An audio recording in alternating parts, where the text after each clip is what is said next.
우리가 방주에 대해서 말씀을 계속 묵상을 하고 있어요. 저희 설교를 들으면서 이 노아가 아직도 방주에서 나오지 못한다고 답답하고 또 지루해 하시는 분이 있을 것 같습니다.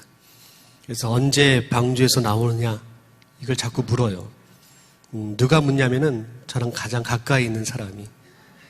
그래서 매 주일마다 언제 방주에서 나올 거냐고, 제발 방주에서 좀 나와달라고 그렇게 이야기를 하더라고요. 저의 설교가 아직도 이 노아가 방주에서 나오지를 못하고 있습니다. 그런데 이런 생각이 들더라고요. 제가 이 방주에 대한 설교를 4주간 했거든요. 저는 고작이라고 생각이 들어요. 고작 4번 설교를 했거든요. 일주일에 한 번씩 4번을 이 방주에 설교를 했는데 우리는 그 설교를 지겨워하고 힘들어합니다. 그래서 1년 17일 동안 매일 이 방주에 있을 이 노아와 가족들은 이 고통 그 자체였을 것이다, 이런 생각이 드는 거예요. 우리는 그 4주간의 이 설교도 힘들어하는데 1년 17일 동안 그 방주에서 살았던 이 노아와 그 가족들은 얼마나 힘들고 괴로웠을까. 그런데 여러분, 안심하세요. 오늘 이 노아의 가족들이 방주에서 나오게 됩니다.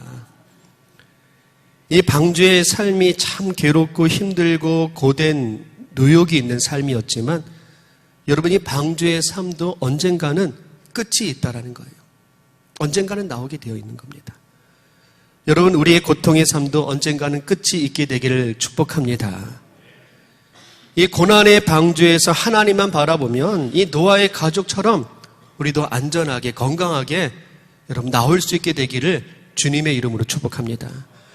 우리가 이 방주를 묵상하면서 느꼈던 것은 이 방주의 사건이 이 구원의 사건과 참 비슷하다라는 생각이 드는 거예요. 이 노아의 가족들이 방주에서 살아온 이 삶의 모습들, 그리고 거기서 나온 것, 이게 단순한 이야기가 아니거든요. 우리의 구원과 아주 깊은 관계가 있는 겁니다. 그래서 이 노아의 방주 사건은 우리에게도 참 중요한 거예요. 하나님은 이 노아에게 방주를 만들 것을 명령하셨어요. 노아는 이 방주가 어떤 의미가 있는지, 왜 만들어야 되는지 이해하지 못했습니다. 그런데 순종했어요. 그리고 방주를 다 지었습니다. 120년이 걸렸어요. 방주를 짓고 난 다음에 하나님은 노아에게 방주 안으로 들어가라 명령하셨어요. 노아는 그것도 순종했습니다. 노아는 가족들과 짐승들을 이끌고 방주로 들어갑니다. 그리고 방주의 문이 닫히고 일주일 후에 이제 비가 오기 시작합니다. 여러분, 구원은 은혜로 이루어지는 거예요. 노아가 방주로 들어간 것은 하나님의 은혜입니다. 하나님의 은혜로 방주 안에 들어간 거예요. 우리가 구원받는 것도 마찬가지예요. 은혜로 받는 거예요. 하나님이 은혜를 주셨기 때문에 우리가 구원받는 겁니다. 여러분, 이 구원은요, 한순간에 이루어집니다. 구원을 받는데 오랜 시간이 필요하지 않아요. 우리가 예수님을 믿기로 결정하면 하나님의 구원이 내 안에서 이루어지는 거예요. 역사하는 겁니다. 그런데 여러분, 이 구원받은 후의 삶과 구원받기 전의 이 삶은 완전히 다릅니다. 구원받는 그 순간에는 기쁘고 감격이 있어요. 그런데 예수님을 믿고 나서도 계속 그런 감격이 우리에게 있느냐? 그렇지가 않아요. 그 감격이 때로는 사라질 때도 있습니다. 이 노아와 가족들이 방주 안으로 들어가면서 고난이 시작되었어요. 여러분, 예수님을 믿어도요, 고통이 없어지는 게 아닙니다. 여전히 고통스러운 삶이 있어요. 이것이 방주 안의 삶이에요. 여러분이 방주로 들어가는 거, 이거 쉬워요. 그냥 들어가면 되는 거거든요. 그런데 방주 안에서 이 삶은 어려워요. 참 힘듭니다. 괴로운 삶이 1년 17일이 계속되어지는 거예요. 방주로 들어가는 것은 구원이에요. 구원은 우리가 믿으면 되는 거잖아요. 그런데 방주에서 사는 것은 이건 구원의 삶이에요.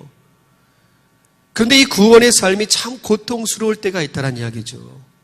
왜냐하면 하나님이 나의 옛사람을 부숴버리기 때문에 그렇습니다. 나의 옛사람을 부숴버리는 거예요.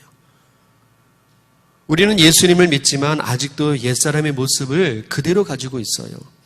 옛사람의 문화, 옛사람의 사고방식, 나쁜 습관과 나쁜 성격이 그대로 있는데 단지 우리가 예수님을 믿고 있는 것뿐입니다. 그래서 하나님은 나를 고치시려는 거예요. 나를 변화시켜 가는 거예요. 그래서 방주에서 살게 하시는 겁니다. 방주에는 창문이 없어요. 밖을 내다볼 수가 없습니다. 그런 곳에서 살아야 되는 거예요. 여러분, 우리도 이런 캄캄한 방주의 삶을 살아갑니다. 가족의 불화가 있을 때가 있습니다. 경제적인 문제가 우리에게도 닥칠 때가 있어요. 병이 들 때도 있습니다. 여러분, 이런 사건들이 방주에서 일어나는 거예요.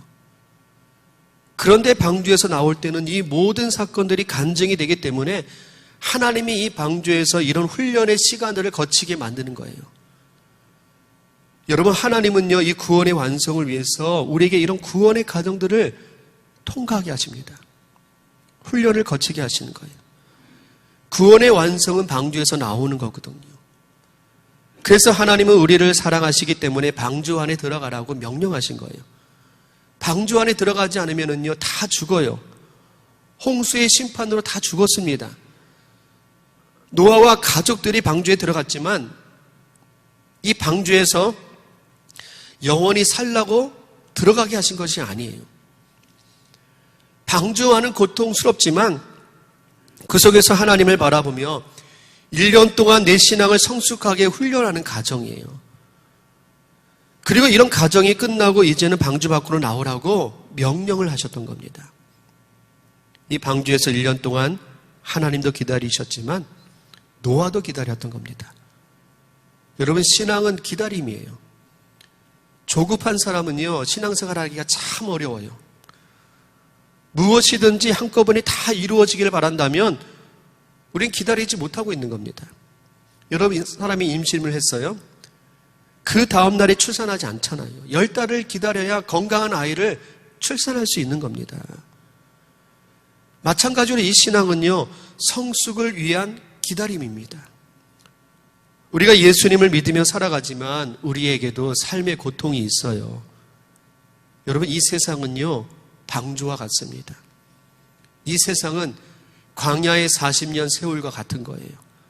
너무 힘들고 어렵고 괴롭습니다. 그러나 우리가 하나님의 때를 기다리면서 사는 것, 이게 바로 신앙이라는 것을 말해주고 있는 겁니다.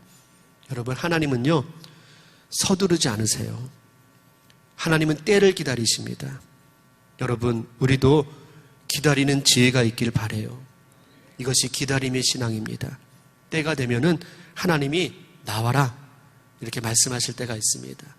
여러분, 우리의 삶에서 이런 방주의 모든 그 아픔들, 그 고난의 훈련 과정 속에서 이제 하나님께서 나와라, 이런 훈련의 기간이 다 끝나는 그런 시간이 속히 오기를 주님의 이름으로 축복합니다.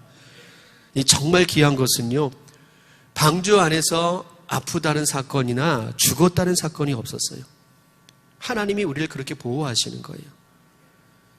여러분, 이 최악의 환경보다 중요한 것은 내 안에 하나님이 계시느냐, 여기에 있는 겁니다. 하나님이 계시면 우리는 어떤 위험한 환경 속에서도 살아날 거예요. 그런데 하나님이 계시지 않으면 우리가 평안한 그런 환경 속에 살더라도 결국에는 심판이고 영원한 죽음일 수밖에 없다는 이야기입니다. 여러분, 이 방주는 일시적인 겁니다. 이 세상도요, 이거 일시적인 거예요. 광야도 일시적인 겁니다. 때가 되면은 밖으로 나와야 되는 거예요. 광야가 우리의 목표가 아닙니다. 방주가 우리의 목표가 아니에요. 그냥 가정일 뿐입니다. 여러분, 이 세상은요, 지나가는 정거장일 겁니다. 여기에 너무 힘주지 않게 되길 바라겠어요. 시간이 지나면 우리는 나와야 되는 거거든요. 이 노아는 하나님보다 앞서지 않았습니다. 하나님이 나와라 이렇게 말씀하시기 전까지 노아는 나가고 싶어도요, 참고 있었습니다. 이것이 신앙이라는 거예요. 내 육신이 원하는 대로 하고 싶지만 안 하는 것이 신앙이에요. 내 육신이 원하는 대로 행동하고 싶지만 기다리는 거예요. 이것이 신앙이란 이야기입니다. 노아는 이 방주의 창문을 열고 이 까마귀와 비둘기를 날려보냈습니다. 여러분, 이 고개를 들고 밖을 보기도 했을 거예요. 그런데 나가지는 않았어요. 이것이 신앙이란 이야기죠. 여러분, 우리 함부로 움직이지 않게 되길 바라요. 하나님의 말씀을 듣고 여러분 움직일 수 있길 바라겠습니다. 하나님이 나에게 나가라 이런 사인이 줄 때 여러분 그때 움직일 수 있는 우리의 모습이 되길 바라겠습니다. 그리고 하나님이 하라는 대로 순종하면은요, 우리의 삶에는 이 아름다운 열매와 축복이 있게 될 겁니다. 하나님은 방주를 통해서 이 노아의 가족을 구원으로 이끌어 주셨어요. 방주의 삶이 고통스러웠지만 하나님만 바라보는 삶이었거든요. 그래서 이 노아의 가족들이 건강하게 방주에서 나올 수가 있었던 겁니다. 우리가 하나님을 바라보고 있다면 우리의 삶에서 하나님의 역사가 이루어지고 있는 겁니다. 여러분, 하나님이 역사를 이루실 때는요, 반드시 하나님만 바라보게 하는 그 훈련을 통해서 여러분 하나님께서 역사를 이루어 가시는 거거든요. 우리 하나님만 바라볼 수 있기를 축복합니다. 시편 119편 71절 72절 말씀이에요. 우리 읽어보겠습니다. 고난 당한 것이 내게 유익이라. 이로 말미암아 내가 주의 율례들을 배우게 되었나이다. 주의 입의 법이 내게는 천청 금은보다 좋으니이다. 우리에게 고난이 있어요. 누구나 피하고 싶죠. 누구나 이 고난 나에게서는 비껴가기를 원합니다. 근데 성경은요, 고난당하는 것이 나에게 유익이다 이렇게 말씀하고 있어요. 왜냐하면 이 고난당하기 때문에 우리가 하나님을 바라보는 거예요. 우리가 고난당하기 때문에 기도하는 거예요. 우리가 고난당하기 때문에 교회 나오는 거예요. 하나님을 붙잡는 겁니다. 하나님을 바라보니까 하나님의 말씀을 따르게 되는 것이고, 하나님의 말씀을 따르다 보니까 그 말씀이 천천의 금보다 나를 살리는 생명이라는 것을 알게 되는 겁니다. 그래서 여러분, 우리 하나님만 바라보기를 축복합니다. 하나님만 바라볼 수 있어야 됩니다. 오늘 말씀 18절 말씀 읽어볼게요. 노아가 그 아들들과 그의 아내와 그 며느리들과 함께 나왔고, 하나님이 방주로 들어가라 하셔서 들어갔죠. 이제는 하나님이 나와라 하니까 순종하고 나왔습니다.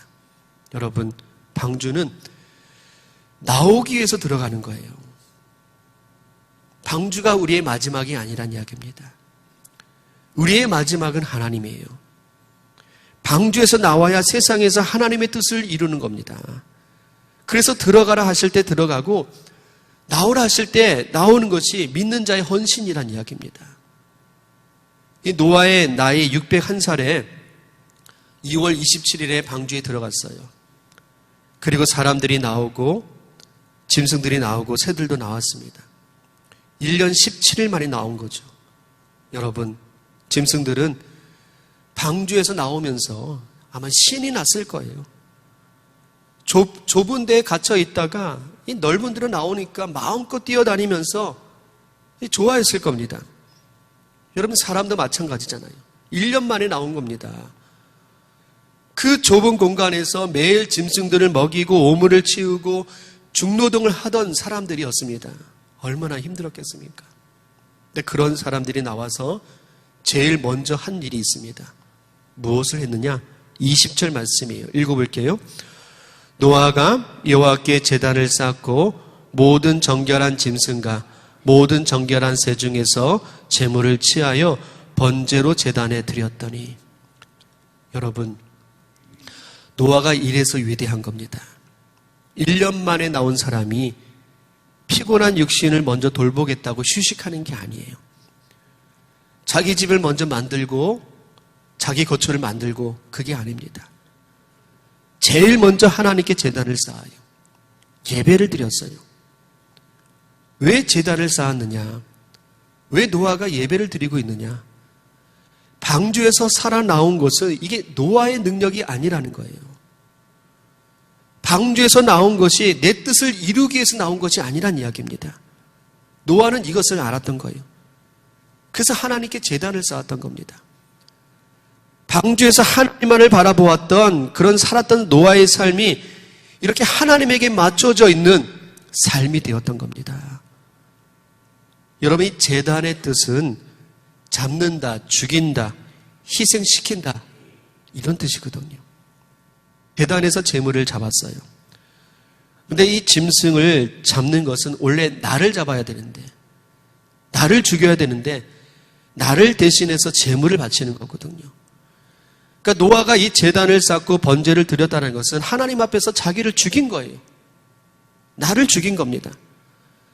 내가 죽어야 하나님의 뜻이 나를 통해서 드러나기 때문에 그런 거예요. 여러분, 예배는요, 우리가 죽는 겁니다. 예배는 그날 주시는 하나님의 말씀에 내가 죽는 거예요. 그래서 그 말씀이 내 삶에서 육신을 입게 하는 겁니다. 내가 죽지 않으면 말씀이 내 삶에서 육신을 입을 수가 없는 거예요. 여러분, 지난 주일 예배의 본문이 무엇이었을까요? 기억이 나시나요? 여러분이 말씀 앞에서 죽었다면 지난 주일 제가 전한 이 말씀이 어떤 말씀이었는지 지금도 기억이 나야 되는 거예요. 어떤 내용인지를 알아야 되는 겁니다. 설교의 내용이 기억나지 않으면요, 우리는 지난 주일 예배 시간만 때웠던 거예요. 그런 예배가 삶에는 아무 변화를 주지 못하는 겁니다. 절대로 우리 변화되지 못하는 거예요. 우리가 말씀 앞에서 죽었다면 그 말씀을 통해서 내가 그리스도인으로 살아가기 위해서 무엇을 해야 되는지 이걸 생각할 수가 있습니다. 내가 어떻게 살아야 되는지 이걸 아는 거예요. 그렇게 예배 시간 때마다 우리가 죽는다면은 우리가 주일을 예배를 52주일 드립니다. 여러분, 1년에 52일 주만으로도 우린 충분히 말씀의 사람으로 살아갈 수가 있는 거예요. 예배 때마다 죽는다면 말입니다. 내가 말씀으로 안 죽으니까 안 되는 거예요. 우리가 아침에 일어나서 기도합니다. 여러분, 왜 기도합니까? 그저 내가 원하는 것들을 이루어 달라, 이것을 위해서 우리가 기도합니까? 여러분, 이것은요, 불교 신자도 그렇게 합니다. 무당을 찾아가는 사람들도 그렇게 해요. 우리가 아침에 일어나서 기도하는 것은 내가 죽는 거예요. 하나님, 오늘도 죽게 해주세요. 오늘도 하나님의 말씀이 나를 지배하시고 나를 통해서 하나님의 말씀만 드러나게 해주세요. 그렇게 죽으라고 기도하는 거예요. 나를 죽이려고 기도하는 겁니다. 내 욕심을 채우려고, 내가 원하는 것을 이루려고 그렇게 기도하는 것이 아니라는 겁니다. 노아는 방주에서 1년을 갇혀 살다가 나오면서 육신의 평안함을 찾지 않았습니다. 예배를 드리면서 하나님 앞에서 자기를 죽였어요. 그 순간에도 하나님, 당신만 드러나세요. 당신만 높여드립니다. 이렇게 자기를 죽인 것이고 하나님이 그 노아를 귀하게 보셨던 겁니다. 21절 말씀 읽어보겠습니다.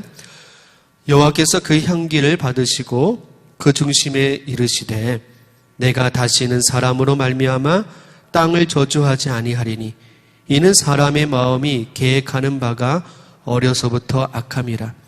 내가 전에 행한 것 같이 모든 생물을 다시 멸하지 아니하리니. 노아가 하나님께 번제로 제사를 드렸죠. 근데 하나님이 그 향기를 하나님께서 받으셨어요. 짐승을 태우는 그 향기를 하나님은 노아가 드리는 헌신의 향기로 받으셨던 겁니다. 노아의 중심에서 나오는 그 헌신의 향기를 하나님이 보신 거예요. 여러분, 내가 하나님 앞에서 죽고 하나님께 나를 맡길 때 하나님은요, 우리의 마음을 향기로 받으시는 거예요. 그래서 하나님이 기뻐하시는 삶이 되는 겁니다. 하나님은요, 다시 땅을 심판하지 않겠다, 이렇게 약속하셨어요. 이것이 예배의 복입니다. 예배는요, 하나님의 마음까지 바꾸는 거예요. 우리가 드리는 예배가 이렇게 위대한 겁니다. 그런데 한 가지 중요한 말씀을 여기서 발견하게 돼요. 사람의 죄를 심판하시는데 하나님은요, 홍수로 심판하셨어요. 근데 그 홍수의 심판이 끝나도요, 이 죄가 없어지지는 않았던 겁니다. 오늘 말씀을 보면 홍수의 심판이 있어도 사람의 마음이 계획하는 바가 어려서부터 악하다, 이렇게 말씀하고 있어요. 그러니까 홍수의 심판이 있어도 사람은 변하지 않는 거예요. 그래서 하나님이 더 이상 땅에 심판하지 않겠다, 이렇게 말씀하십니다. 이것이 하나님의 사랑입니다. 여러분, 우리 인간의 마음은 안 변합니다. 그래서 사람은 믿음의 대상이 아니에요. 사랑의 대상입니다. 앞에 있는 사람, 여러분 믿으면 실망하잖아요. 믿으면 상처받을 때 있습니다. 믿으면 시험에 들 때 있어요. 사람은 믿음의 대상이 아니라 내가 사랑해야 할 사람이라는 것을 하나님이 우리에게 알려주고 있는 거예요. 그래서 하나님이 마음을 바꿔주셨어요. 이것이 하나님의 사랑입니다. 여러분, 내가 마음을 바꿔야 된다는 이야기예요. 남편이 속을 썩여도요, 내 마음이 바뀌어야 된다는 이야기입니다. 남편은 안 변해요. 변하지 않습니다. 아이들 때문에 속이 상해도요, 내 마음을 바꿔야 되는 거예요.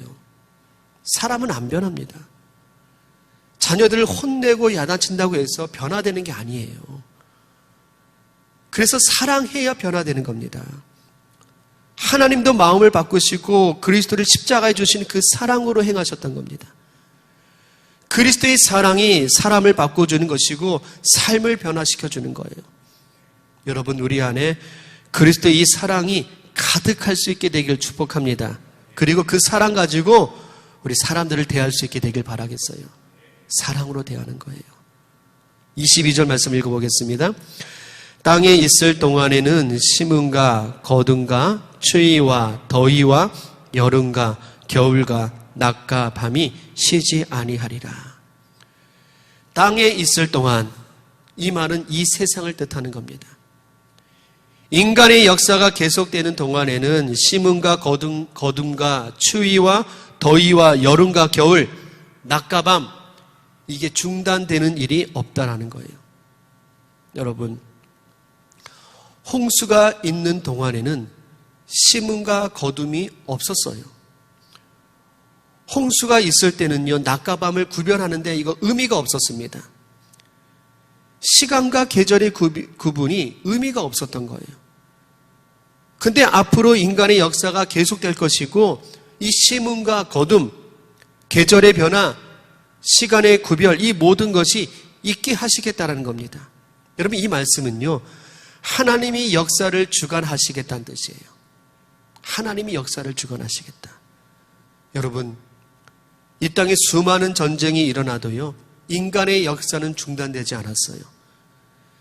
이 땅에 수많은 지진과 가뭄과 태풍이 몰려와도 인간의 역사는 멈추지 않았어요. 어떤 인간도요, 역사를 중단시킬 수가 없었습니다. 이 역사를 주관하시는 분은 하나님이시기 때문에 그래요. 여러분, 이 말씀은요, 내가 하나님께 향해 있으면 하나님은 반드시 나의 역사를 책임져 주시는 거예요. 나에 대한 하나님의 섭리를 중단하시지 않겠다라는 겁니다. 여러분, 우리는 그 하나님을 믿음으로, 하나님의 말씀으로 오늘도 내일도 우리는 사랑할 수 있는 겁니다. 창세기 8장을 정리합니다. 이렇게 해서 이 노아는요, 인류의 두 번째 시조가 되었습니다. 새 역사를 살게 된 거예요. 새 미래를 살게 된 겁니다. 새로운 희망의 삶을 살게 된 겁니다. 이것이 노아에게 저절로 주어진 것이 아니에요. 오늘의 결과라는 거예요. 오늘 하나님의 말씀대로 살았던 결과가 이렇게 노아에게 복으로 주어졌던 겁니다. 방주를 만들라. 내가 심판으로 모든 것을 쓸어버릴 것이다. 이 말씀을 노아가 믿었고 하나님의 명령에 순종해서 방주를 지었어요. 말씀에 순종하며 방주를 짓는 이 노아에게 희망과 미래는 세상의 돈, 세상의 권력, 이것이 아니었어요. 하나님이 노아의 미래의 결과였었습니다. 하나님이 미래의 노아의 희망이었던 겁니다. 그래서 매일 하나님에게 자기 삶을 걸었던 거예요. 그 결과로 노아가 살아가는 그 시간들이 3시간이 될 수가 있었던 겁니다. 여러분, 하나님을 우리의 미래, 우리의 희망으로 삼으면서 살아갈 수 있게 되길 바라겠습니다. 그래서 하나님의 말씀에 여러분 우리의 삶을 거시기를 바라요. 남아있는 우리의 시간들이 반드시 하나님의 시간들로 우리의 삶을 채워주실 것입니다. 그 놀라운 은혜와 능력들을 우리 모두가 다 체험할 수 있게 되기를 주님의 이름으로 축복합니다. 같이 기도하겠습니다. 하나님의 때를 기다리면서 예배의 사람이 되기를 결심하세요. 우리 인간은 악합니다. 그래서 인간은 믿음의 대상이 아니라 사랑의 대상이에요. 그래서 끝까지 사랑하시고 끝까지 기다리는 이 믿음이 우리에게도 있기를 기도하세요. 하나님의 때를 기다립니다. 이 예배가 우리의 삶의 중심이 되기를 또한 기도하십시오. 우리가 구원을 받았지만 여러분 실망스러울 때가 많을 겁니다. 배우자에게 실망하고 자녀가 우리를 실망시키고 사람들이 나를 실망시키고 있어요. 그런데 하나님의 말씀은 내가 먼저 죽으라고 말씀하세요. 사람이 안 변하니까 하나님이 바꾸시겠다고 말씀하셨거든요. 인간은 어려서부터 악하기 때문에 어떤 심판도 어떤 징계도 사람은 변하지가 않아요. 그래서 하나님이 마음을 바꾸어서 예수님으로 오시고 십자가에서 죽으셨던 겁니다. 여러분, 모든 사람들, 내 식구들, 이제는 내가 옳고 나쁜 것으로 대하는 것이 아니라 내가 죽겠다고, 그 사람 앞에서 내가 죽겠다고 그렇게 기도하세요. 우리 같이 기도하겠습니다. 기도합니다.